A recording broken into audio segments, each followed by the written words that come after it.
నమస్తే, welcome to Khyati connects. నేను మీ ప్రేమ్. ఆంధ్రప్రదేశ్ రాజకీయ క్షేత్రంలో రాజధాని అంశం చుట్టూ నడిచే చర్చ ఎప్పుడు అత్యంత ఉత్కంఠభరితంగానే ఉంటుంది. ఒకవైపు అధికార కూటమి అమరావతి నిర్మాణాలను ప్రతిష్టాత్మకంగా పరుగులు పెట్టిస్తుంటే, మరోవైపు ప్రతిపక్ష వైఎస్ఆర్ కాంగ్రెస్ పార్టీ దీని వెనుక భారీ వ్యయ ప్రయాసాలు మరియు కాంట్రాక్టర్ల లబ్ధి దాగి ఉన్నాయని ఆరోపిస్తుంది. ఈ నేపథ్యంలో తాడేపల్లి వేదికగా మాజీ ముఖ్యమంత్రి వైఎస్ జగన్మోహన్ రెడ్డి చేసిన వార్తా సమావేశం వ్యాఖ్యలు, దానికి ప్రతిగా కడప జిల్లాలో జరిగిన పార్టీ కార్యకర్తల సమావేశంలో మంత్రి నారా లోకేష్ చేసిన ప్రసంగం ఇప్పుడు ఇరు రాష్ట్రాల్లో ఒక పెద్ద రాజకీయ చర్చకు దారితీశాయి.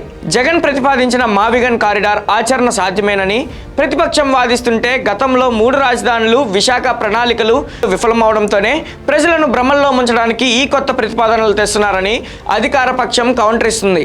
లీడర్ల మధ్య నడుస్తున్న ఈ సుదీర్ఘమైన మాటల యుద్ధంలో అటు రాజధాని లెక్కలు, ఇటు హత్యా రాజకీయాల ఆరోపణల వెనుక ఉన్న ఇరు వర్గాల వాదనలను ఈ వీడియోలో క్షుణ్ణంగా విశ్లేషిద్దాం.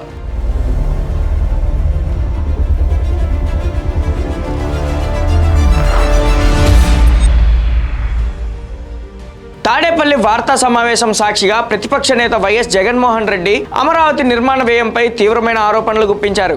రాష్ట్రంలో ఇప్పటికే 1200 కోట్ల ప్రజాధనంతో నిర్మించిన తాత్కాలిక అసెంబ్లీ సచివాలయాలు అందుబాటులో ఉన్నాయని గుర్తు చేశారు. అలాంటప్పుడు శాశ్వత భవనాల పేరిట కొత్త 5 బిల్డింగుల కోసం 10,665 కోట్ల రూపాయల భారీ అంచనా వ్యయం చూపించడం ప్రజాధనాన్ని వృధా చేయడమేనని ఆరోపించారు. కేవలం సివిల్ పనులకే చదరపు అడుగు 20,000 రూపాయలకు పైగా చూపిస్తున్నారని, ఫర్నిచర్, ఇంటీరియర్ కలిపితే ఇది చదరపు అడుగుకు ఏకంగా 30,000 రూపాయలు దాటుతుందని విశ్లేషించారు. పొరుగున ఉన్న తెలంగాణలో కేవలం 615 కోట్లతో అద్భుతమైన సచివాలయం కడితే ఇక్కడ ఇంత భారీ ఖర్చు ఎందుకని ప్రశ్నించారు.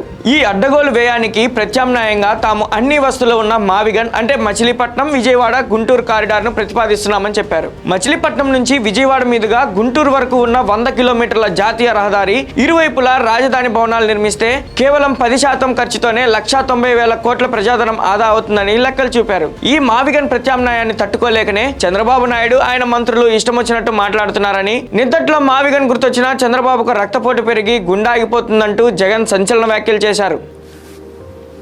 ప్రజలు పడతా ఉన్న కష్టాల మీద ఈరోజు చాలా అంశాలను ప్రస్తావిస్తాను.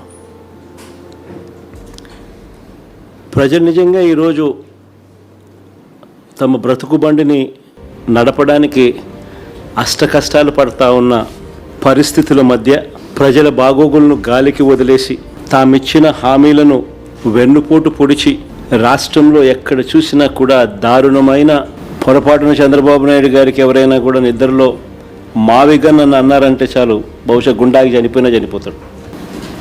అంతగా ఆయనకు మావిగన్ అనే పేరు వింటే బీపీ పెరుగుతాం.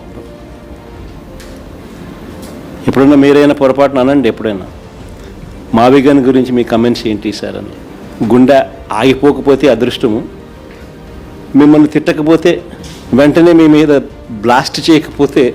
అలాగే అధికార పార్టీ చేస్తున్న గొడ్డలిపోటు విమర్శలపై ఎదురుదాడి చేస్తూ, మా కుటుంబంలో 3 హత్యా రాజకీయాలకు బలయ్యారు. మా తాత రాజారెడ్డి గారిని కిరాతకంగా చంపిన హంతకులను అధికార పార్టీ కార్యాలయంలోనే దాచి ఆశ్రయం ఇచ్చారు. సొంత మామ ఎన్టీఆర్కే వెన్నుపోటు పొడిచి పార్టీ లాక్కున్న చంద్రబాబుకు గొడ్డళ్ళు, గుణపాలు దింపడం పుట్టినప్పటి నుంచి అలవాటే అని జగన్ తీవ్రస్థాయిలో ధ్వజమెత్తారు.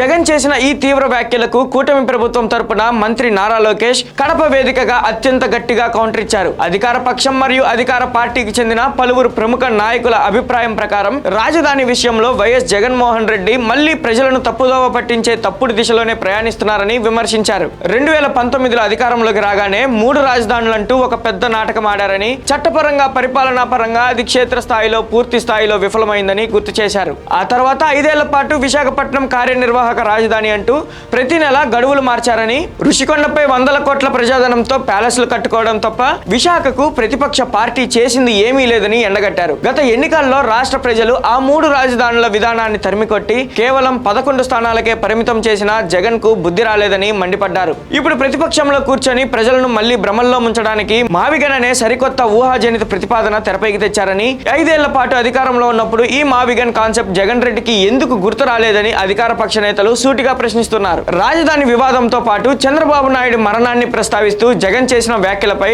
నారా లోకేష్ కడప కోటలోనే నిలబడి తీవ్రమైన అభ్యర్థన అభ్యంతరం వ్యక్తం చేశారు. వైఎస్ వివేకానంద రెడ్డి హత్య కేసును ప్రస్తావిస్తూ లోకేష్ చేసిన వ్యాఖ్యలు రాజకీయ వర్గాల్లో పెద్ద చర్చకు దారితీశాయి. మా ముఖ్యమంత్రి చంద్రబాబు నాయుడు గారి మరణాన్ని కోరుకుంటూ జగన్ శాపనార్థాలు పెడుతున్నారు. అసలు హత్య రాజకీయాల గురించి మాట్లాడే కనీస అర్హత జగన్ కు ఉందా? వారిది గొడ్డలి రాజకీయం కాక మరేంటి అని నేను అడుగుతున్నాను. సొంత బాబాయ్ వైఎస్ వివేకానంద రెడ్డిని గొడ్డలితో కిరాతకంగా చంపింది ఎవరో కడప ప్రజలందరికీ తెలుసు. మొదట గుండెపోటని గుట్టు చప్పుడు కాకుండా నాటకాలాడి ఆ తర్వాత గొడ్డలి వేటు బయటపడేసరికి ఆ తప్పును మాపై నెట్టాలని చూశారు. 2019లో సొంత బాబాయిని లేపేసింది Jaganmohan Reddy. First heart attack అన్నారు. మనం కూడా అయ్యో పాపం పెద్దయినా చనిపోయినాడు అనుకున్నాం. తర్వాత బయటకు వచ్చినాయి అన్ని. గొడ్డలి వేట ఎంత అన్యాయమో చూడండి. రెండో రోజు ఏం చేశారు? నారాసుడ రక్త చరిత్రని వాళ్ళ దొంగ పేపర్ ఉందే, మర్చిపోయినా దాని పేరు ఏంటది, సాక్షి. ఆ దొంగ పేపర్లో చంద్రబాబు నాయుడు గారి ఫోటో పెట్టి చేతిలో కత్తి పెట్టి అని ప్రజలు నమ్మారు ఆ రోజు. తర్వాత ప్రజలకు అర్థమైంది ఎంత మోసగాడని. ఇప్పుడు మళ్ళీ అదే రాజకీయం చేద్దాం ప్రయత్నిస్తున్నారు. మన దేవుడి గడపలో మతాల మధ్య చిచ్చు పెట్టడానికి ప్రయత్నిస్తున్నారు. మొన్న మనందరం చూసాం. ప్రజలు రాపోయినా వాళ్ళ నాయకులు రోడ్డుపైకి వచ్చి గొడవలు పెట్టేదానికి ప్రయత్నిస్తున్నారు. అందుకే మనం అప్రమత్తంగా ఉండాలా, ప్రజల్లో చైతన్యం తీసుకురాలా. వాళ్ళ చేస్తున్న కుట్ర రాజకీయాలు తిప్పికొట్టే బాధ్యత మనందరిపైన ఉంది. మనందరం అప్రమత్తంగా ఉండాలి. ఎందుకంటే మనం చూసాం రియల్ ఎస్టేట్ చేసే పెద్ద దస్తగిరి అధికారం కోసం సొంత తల్లిని చెల్లిని ఇళ్ల నుంచి వెళ్లగొట్టి రాష్ట్రం దాటించారు. సొంత జిల్లా అయిన కడపను పులివెందుల నియోజకవర్గాన్ని 5 ఏళ్ల పాటు ఘోరంగా మోసం చేశారు. ఒక వ్యాపారిని జగన్ మేనమామ చంపించి మళ్లీ మాపైనే కేసులు పెడతామని బెదిరిస్తున్నారు. కడపలో ఒక పెద్ద ఆయన ఎగిరెగిరి పడుతున్నారు. త్వరలోనే ఆయన సమయం కూడా వస్తుంది. చట్టం తన పని తాను చేసుకుపోతుందని లోకేష్ పవర్ఫుల్ వార్నింగ్ ఇచ్చారు. ఈ మొత్తం విధానాన్ని ఒక నిష్పాక్షికమైన కోణంలో పరిశీలిస్తే ఆంధ్రప్రదేశ్ లో ఇరు పార్టీల మధ్య నడుస్తున్నది కేవలం అభివృద్ధి పరమైన చర్చ మాత్రమే కాదు, ఇది ఒక పెద్ద నైతిక మరియు వ్యూహాత్మక మైండ్ గేమ్ అని స్పష్టమవుతుంది. అమరావతి నిర్మాణ వ్యయాన్ని ఒక పెద్ద ఆర్థిక భారంగా చూపిస్తూ ప్రజల మనసుల్లో ప్రజాధనం దుర్వినియోగం అవుతుందనే అనుమానాన్ని రేకెత్తించడం ద్వారా తద్వారా మావిగన్ కారిడార్ తో తాము తక్కువ ఖర్చుతోనే అద్భుతమైన అభివృద్ధి చేయగలమని నిరూపించడం జగన్ ఆశయం. జగన్ లేవనెత్తుతున్న ఆర్థిక అవినీతి ఆరోపణలను పక్కదారి పట్టిస్తూ గత 5 ఏళ్లలో ఆయన చేపట్టిన 3 రాజధానులు, విశాఖ ప్రణాళికల వైఫల్యాలను ప్రజలకు గుర్తు చేయడం, అలాగే జగన్ నోటి నుంచి వచ్చిన చంద్రబాబు మరణ ప్రస్తావనను మరియు వైఎస్ వివేక హత్య కేసులోని గొడ్డలపోటు అంశాన్ని తెరపైకి తెచ్చి జగన్ నైతికతను ప్రశ్నించడం లోకేష్ వ్యూహం. ప్రజల అభిప్రాయం మరియు ఆర్థిక పార్టీ వర్షన్ ప్రకారం ఒకవైపు అమరావతిలో ప్రపంచ స్థాయి రాజధాని కళ్ళెదుటే నిర్మితమవుతుండటం వల్ల సామాన్య ప్రజల్లో కొంత సానుకూలత కనిపిస్తుంటే, మరోవైపు జగన్ లేవనెత్తిన చదరపు అడుగు 30,000 రూపాయల ఖర్చుల అంచనాలు మేధావుల్లో కొంత చర్చకు దారితీస్తున్నాయి.